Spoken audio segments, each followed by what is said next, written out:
How to import leads in Zoho CRM. Hi there, today we learn about how to import your leads or your clients or potential clients for your business into your Zoho account. So basically, this is just how you will be able to import the data or the details of your potential clients for your business. So for us to begin, you just need to log in into your Zoho.com or Zoho account and then go to their CRM feature.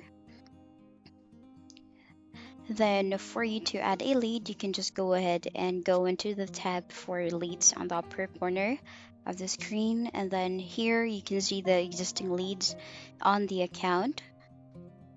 This is just actually the sample leads. So for you to create one, you just need to click on create lead. That's on the upper right corner of the screen.